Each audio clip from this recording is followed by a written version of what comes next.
Bom dia, estamos de volta, né, para mais um dia.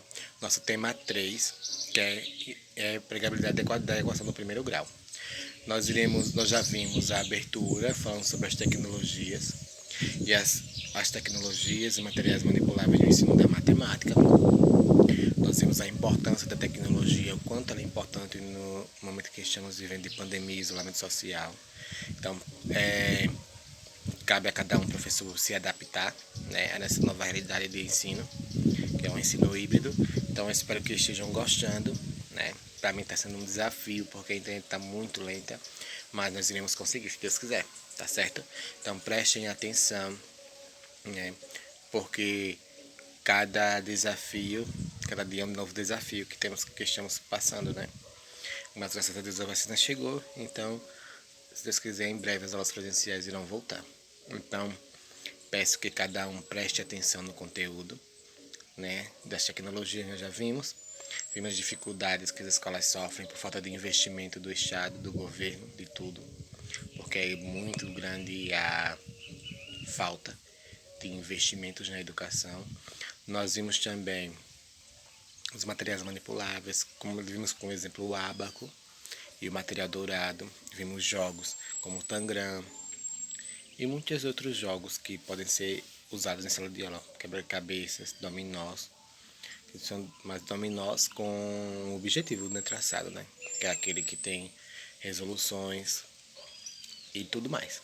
Então fiquem atentos, prestem atenção para ver as coisas acontecerem de forma mais abrangente, né, de forma bem mais clara, porque o objetivo do nosso curso é esse, é facilitar para que possamos entender melhor cada objetivo, cada tema proposto, de cada tema proposto que tem no nosso curso.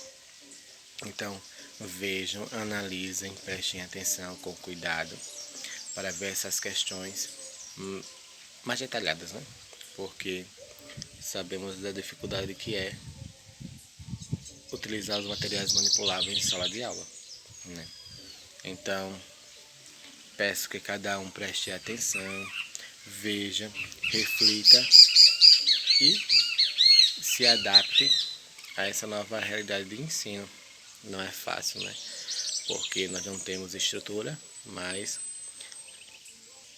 sabemos que tudo é possível, né?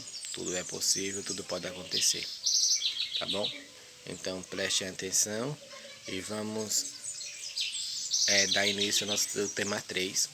Né?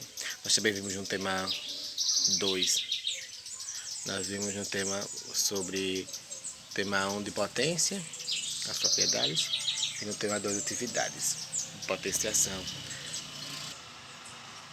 Vimos a importância da potenciação, vimos os seus parâmetros, vimos as questões, vimos que quando a base é negativa o expoente é par, é positivo, quando a base é negativa o expoente ímpar é negativo.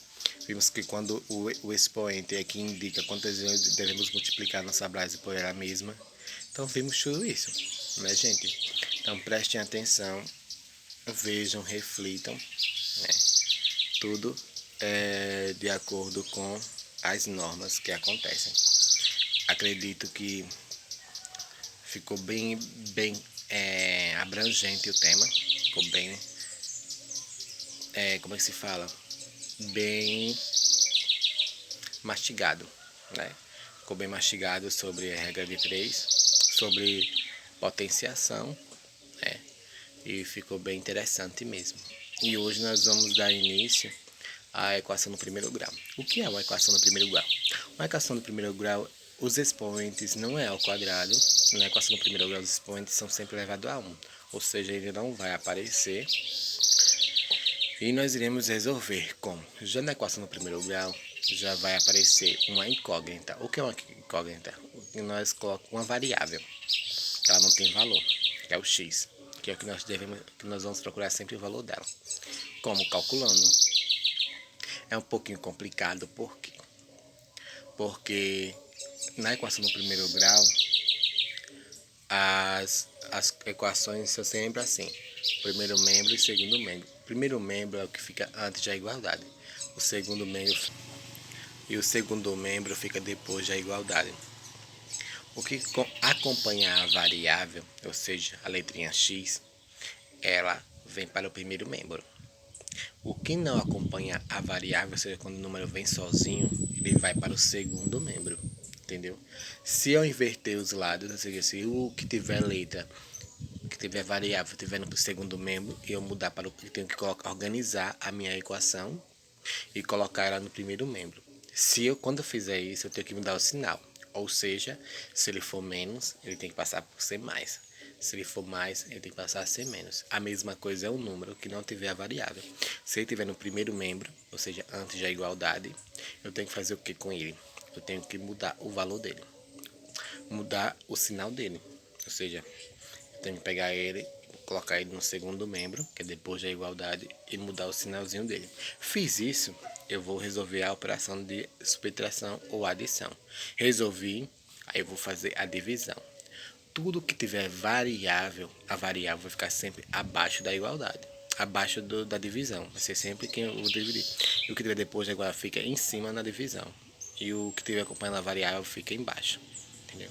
Vocês vão entender melhor nos nossos no exemplo que a gente vai mostrar daqui a pouco, aí você vai entender melhor o que é essas variáveis, como que resolve, tá bom? Então daqui a pouquinho nós iremos ver essas atividades e essas questões, tá bom? Muito obrigado, nos vemos daqui a pouco.